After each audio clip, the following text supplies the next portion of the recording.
Bonjour, le but de cette vidéo est le réglage de l'horizontalité du plateau et de la lunette du goniomètre. Présentons d'abord rapidement les différents éléments.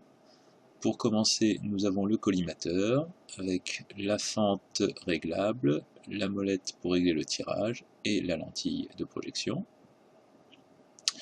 Le plateau ou plateforme pour poser le réseau et la lunette avec tout d'abord l'oculaire, le réticule et l'objectif. Cette lunette est une lunette autocollimatrice. Elle possède donc un petit miroir semi-transparent escamotable, ici en position escamotée, ici en position autocollimation. Et lorsque le petit miroir est en position autocollimation, eh bien la lunette, comme ici, peut émettre de la lumière.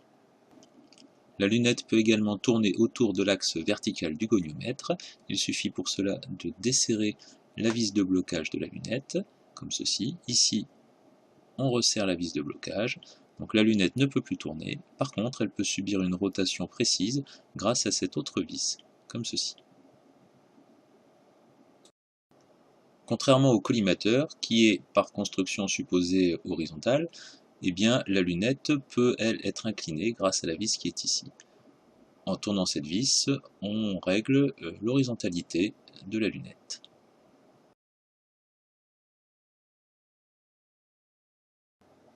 Le plateau peut subir une rotation autour du même axe vertical que la lunette. Il suffit pour cela de débloquer la vis de blocage qui se trouve ici. Ainsi, le plateau est libéré. Si on rebloque le plateau, il existe aussi une vis permettant une rotation fine du plateau, exactement comme la lunette. Bien que l'axe de rotation soit vertical, le plateau n'est pas forcément horizontal. Il y a donc 3 vis de réglage qui permettent d'assurer l'horizontalité du plateau. En voici 2 devant et donc une troisième qui est derrière. On peut voir cette vis si on passe de l'autre côté du goniomètre. Voici donc la troisième vis et une dernière vis qui permet de débloquer le plateau en hauteur. Ici débloqué, on peut l'ajuster en hauteur et on resserre la vis. Arrivé à ce stade, il faut normalement maintenant régler la lunette grâce à un petit miroir en procédant par autocollimation, puis ensuite régler le collimateur. Ces réglages étant relativement simples, on ne va pas les présenter ici. Le collimateur, on l'a dit, est toujours parfaitement horizontal, donc orthogonal à l'axe de rotation du plateau et de la lunette. Par contre, le plateau et la lunette, eux, ne sont pas forcément orthogonaux à l'axe de rotation, et donc le plateau et la lunette ne sont pas forcément horizontaux.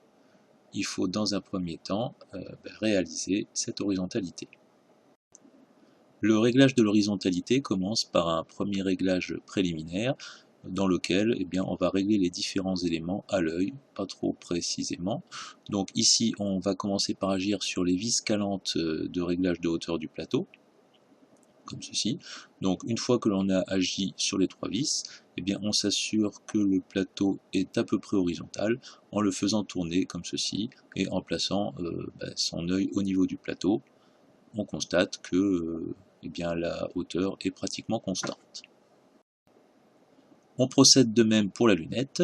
Ici, on constate qu'elle est penchée vers l'avant. Donc on agit sur la vis de réglage d'inclinaison de la lunette pour la rendre horizontale, comme ceci. Il reste maintenant à poser le réseau sur le plateau. Donc on s'assurera que le plateau est à la bonne hauteur et on fera bien attention de positionner correctement le réseau. Le réseau doit être placé au centre du plateau, mais de façon très précise par rapport aux vis calantes de réglage de hauteur. On voit que ces vis calantes forment un triangle équilatéral, et donc le réseau doit être placé sur la bisectrice de l'angle formé par ces 3 vis.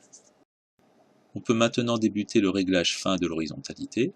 Pour cela, on commence par bloquer le plateau. On place le petit miroir escamotable en position d'autocollimation afin que la lunette autocollimatrice émette de la lumière. Et on place cette lunette orthogonalement au réseau.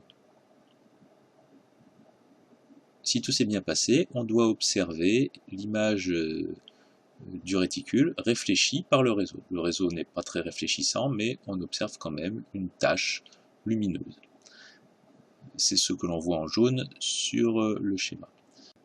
En général, cette tache n'est pas centrée. Ceci est dû au fait que la lunette n'est pas parfaitement orthogonale au réseau.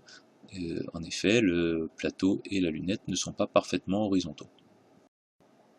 Cet écart vertical doit être rattrapé.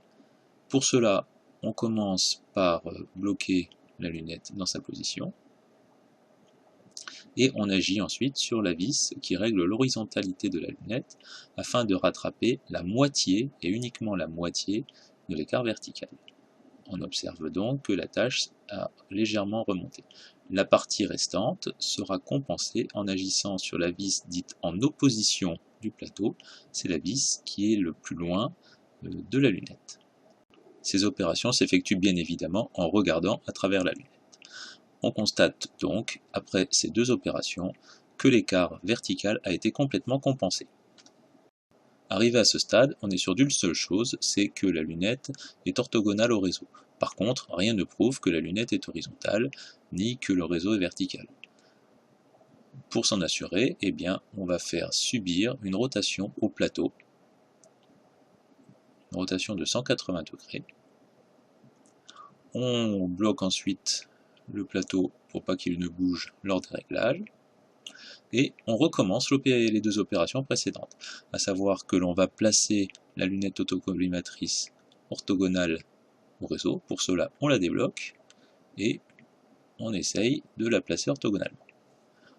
On voit alors apparaître l'image retour du réticule et en général, on s'aperçoit que cette image retour n'est pas centrée. Donc, eh bien, lorsque l'on a tourné le réseau, eh bien, le réseau n'est plus orthogonal à la lunette. On a donc un nouvel écart vertical qu'il faut compenser de la même façon que précédemment. On bloque la lunette et on agit par moitié sur la vis qui règle l'horizontalité de la lunette, évidemment toujours en regardant à travers la lunette, et on agit par moitié sur la vis en opposition du plateau. Mais attention, cette vis en opposition, qui est toujours la plus loin de la lunette, a changé. Ce n'est plus la même que tout à l'heure. De la même façon que tout à l'heure, on est maintenant sûr que la lunette est orthogonale au réseau, mais on n'est toujours pas sûr que la lunette soit horizontale, ni que le réseau soit vertical. Pour cela, on retourne une nouvelle fois le réseau de 180 degrés, et on vise le réseau avec la lunette.